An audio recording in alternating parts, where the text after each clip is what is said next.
193쪽 이제 드디어 참다 못한 농민들이 봉기를 일으키기 시작합니다. 대표적인 봉기의 이름들 몇 개 나오는데요. 함께 살펴보도록 하겠습니다. 첫째, 홍경래라는 사람이 일으킨 반란입니다.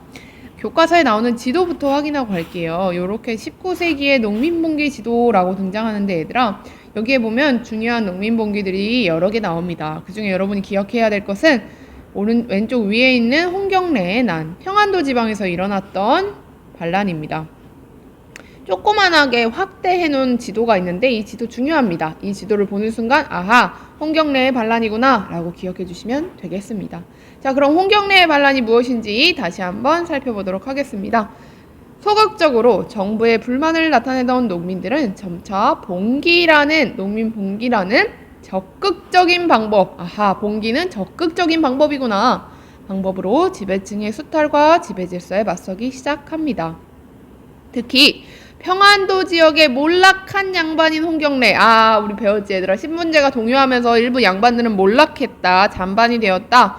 몰락한 양반인 홍경래가 스스로뿐만 아니고 그 지역에 있었던 중소상공인, 얘기했지 얘들아. 상공인이 성장해가지고 상공인이 굉장히 조선 후기에는 많이 등장했었지. 그리고 광산노동자도 있었지. 빈농과 함께 봉기하였습니다.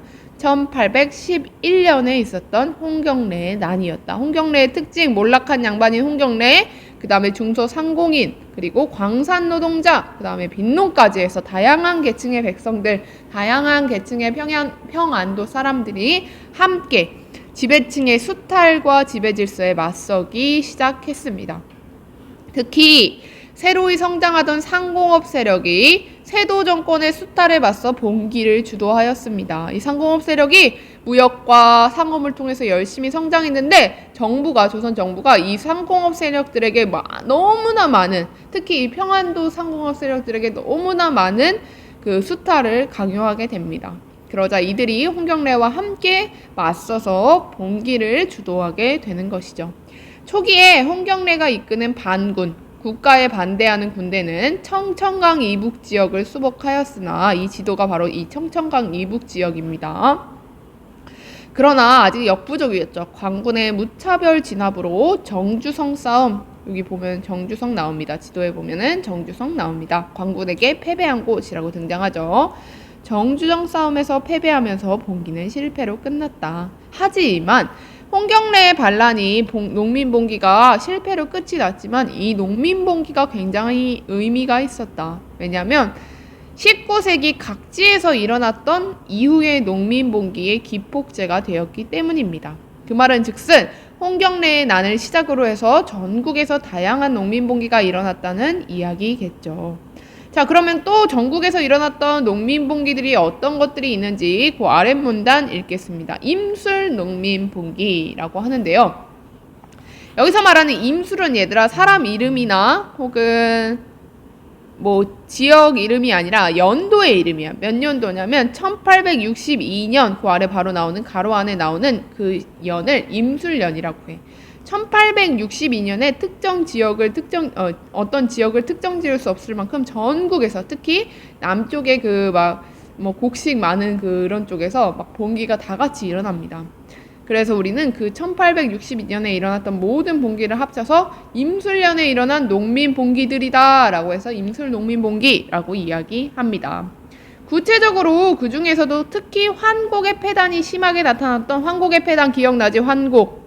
봄에 씨앗을 빌려주고 가을에 이자까지 쳐서 갚던 거. 원래는 근데 그런 가난한 백성을 구제하기 위한 수단이었는데 이게 시간이 지나면서 세금처럼 변해서 농민들은 정작 빌려 가지도 않았는데 장부에 써있다고 갚으라고 막 강요하고, 막상 빌려갔는데 씨앗은 얼마 없고 그 안에 모래만 잔뜩 있고, 이런 환곡의 폐단이 특히 심하였던 어느 지역? 진주 지역에서 농민들이 관할을 습격하고 진주성을 장악하기도 하였습니다. 교과서 보면, 지도에 보면 가운데 아래에 있는 거 1862년에 진주 농민봉기가 진주에서 일어났다.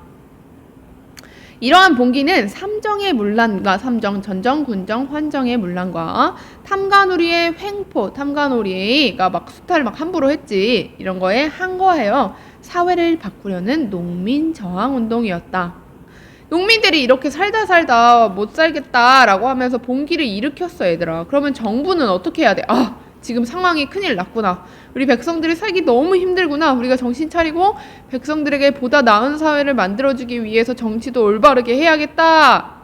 라고 해야겠지만 우리의 정부는 사태의 심각성을 깨닫지 못하고 감히 이놈들이 봉기를 저질러! 라고 하면서 무차별하게 진압하는 식으로 대응해서 조선 사회의 근본적인 개혁에는 이르지 못하게 됩니다. 참 안타까운 순간이 아닐 수 없죠. 이렇게 백성들이 참다 못해 봉기를 일으켰을 때 백성들이 자신들이 할 수 있는 최고의 수단으로 생업마저 내려놓고 이렇게 사느니 죽는 게 더 낫다라고 하면서 봉기를 일으켰을 때 국가가 조금 더 귀를 기울이고 그들의 필요와 그들의 아픔을 좀 돌봐줬으면 조선 사회가 좀 더 좋은 방향으로 나아가지 않았을까 하는 아쉬움이 남습니다.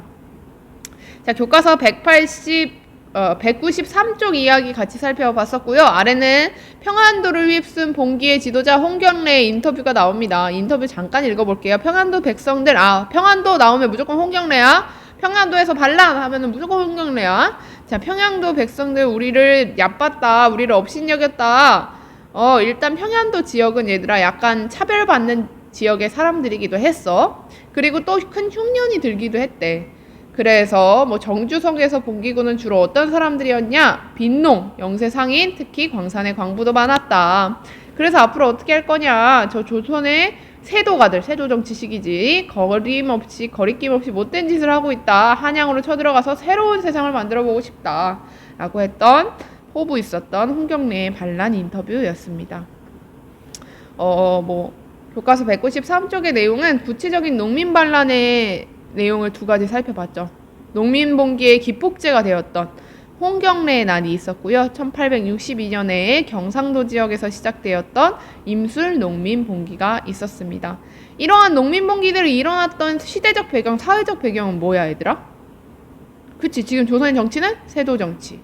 조선의 정부는 백성들의 삶을 잘 보살피지 못했고, 또 바다 너머에서는 어떤 배? 이상한 이양선이 등장했고, 또 도참 사상이 유행했던 시대적 배경에서 농민들이 참다 봉기를 일으켰다라는 내용 반드시 잘 기억해 주시면 되겠습니다. 고생했고, 마지막으로 우리 194쪽 한쪽만 더 보고 학습 마무리해 보도록 하겠습니다.